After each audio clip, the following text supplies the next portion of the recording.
Hello મિત્રો, જય શ્રી કૃષ્ણ. મારી હોમ કુકિંગ રસોઈની ચેનલમાં તમારું સ્વાગત છે. ચેનલ પર નવા હોવ તો જરૂરથી ચેનલ સબસ્ક્રાઈબ કરજો, જેથી મારા દરેક વિડીયોનું નોટિફિકેશન તમારા સુધી પહોંચશે.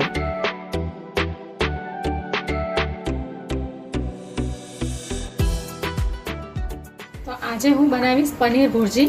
તો એના માટે મેં આ નોનસ્ટિક કઢાઈ મૂકી દીધી છે ગેસ ઉપર. હવે એમાં એક મોટા ચમચા જેટલું ઓલિવ ઓઇલ નાખીશ. તમારે કોઈ પણ તેલ યુઝ કરવું હોય તો તમે કરી શકો.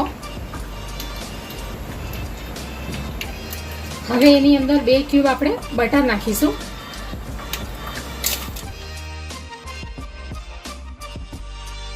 હવે 1 ચમચી જીરું નાખીશું.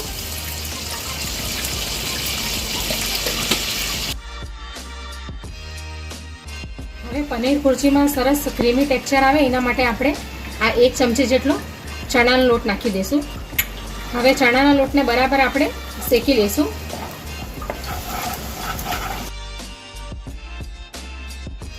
તો હવે ચણાનો લોટ શેકાઈ ગયો છે. હવે આપણે એની અંદર આદુ, મરચાં અને લસણ ચોપ કરેલા નાખીશું. 1 ચમચી લઈ લીધા છે.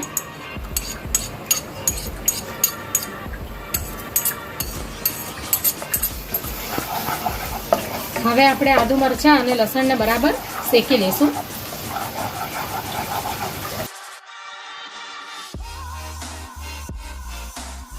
હવે આપણે એક મોટો કાંદો નાખીશું, ઝીણો કટ કરીને.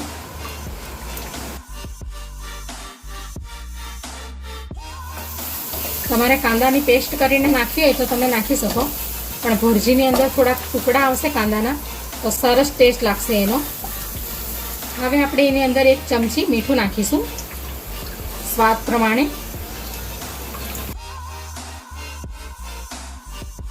હવે કાંદા થોડાક નરમ થાય ત્યાં સુધી આપણે એને શેકી લઈશું.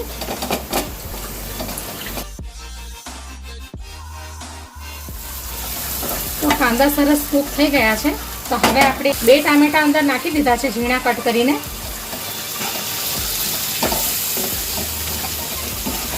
હવે આપણે એની અંદર 2 ચૂટકી જેટલી કસૂરી મેથી નાખીશું. કસૂરી મેથી નાખવાથી સરસ ટેસ્ટ આવશે એનો.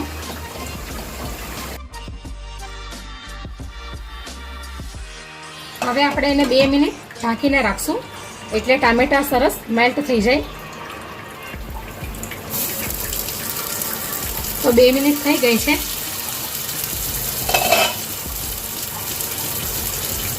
હવે એક અડધું કેપ્સિકમ મેં આવી રીતે કટ કરીને લઈ લીધું છે, એ નાખીશું.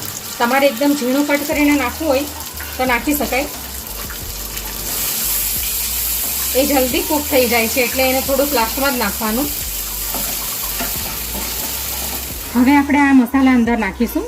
તો 1 ચમચી મેં કાશ્મીરી લાલ મરચું લીધું છે અને 1 ચમચી ધાણા જીરું પાવડર લીધું છે અને 1/4 ચમચી જેટલું મેં આ પાઉંભાજી મસાલો લીધો છે અને 1/2 ચમચી હળદર છે. આ અડધી વાટકી દહીંની અંદર આપણે આ સૂકો મસાલો નાખી દઈશું.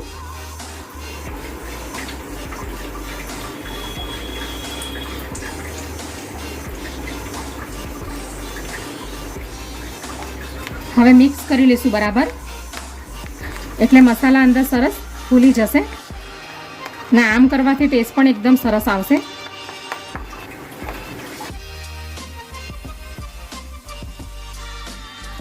હવે આપણે આ મસાલો બધો નાખી દઈશું અંદર.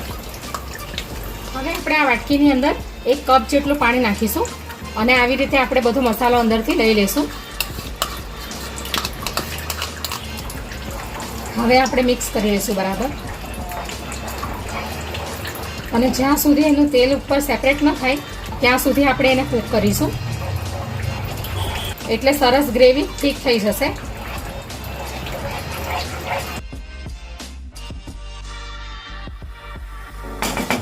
હવે આપણે એને ઢાંકીને રાખશું તેલ સેપરેટ થાય ત્યાં સુધી. મીડિયમ ફ્લેમ પર આપણે એને કૂક કરીશું. તો 200 ગ્રામ જેટલું મેં પનીર લઈ લીધું છે. હવે આપણે એને ગ્રેટ કરી લઈશું.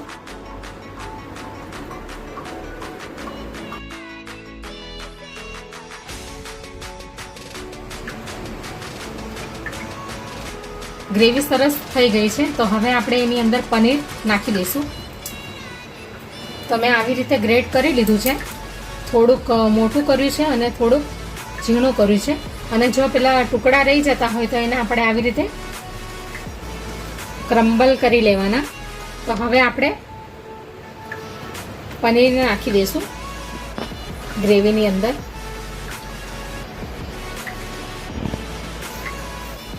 હવે આપણે મિક્સ કરી લઈશું બરાબર.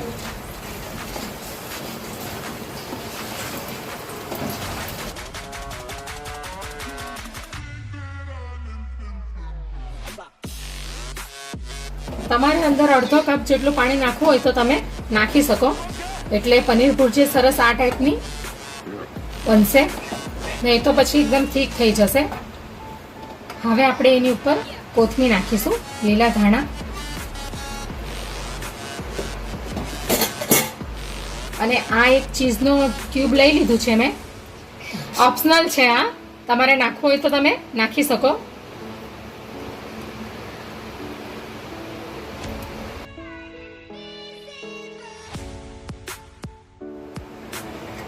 હવે આપણે મિક્સ કરી લઈશું.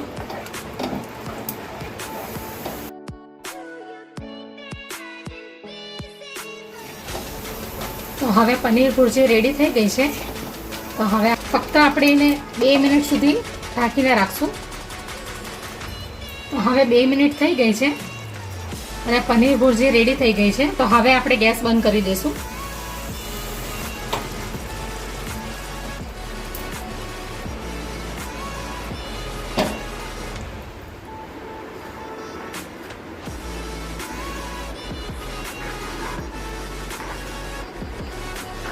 હવે આપણે એને ડીશમાં કાઢી લઈશું.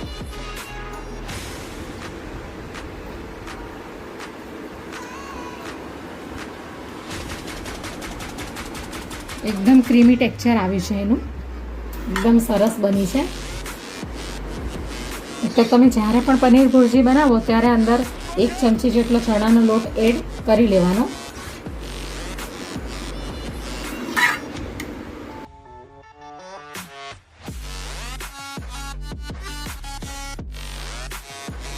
હવે આપણે ગાર્નિશિંગ કરી લઈશું.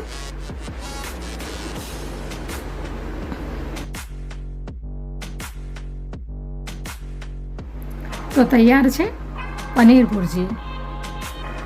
તમે એને રોટલી સાથે, પરાઠા સાથે અથવા તો બ્રેડની સાથે પણ તમે એને ખાઈ શકો.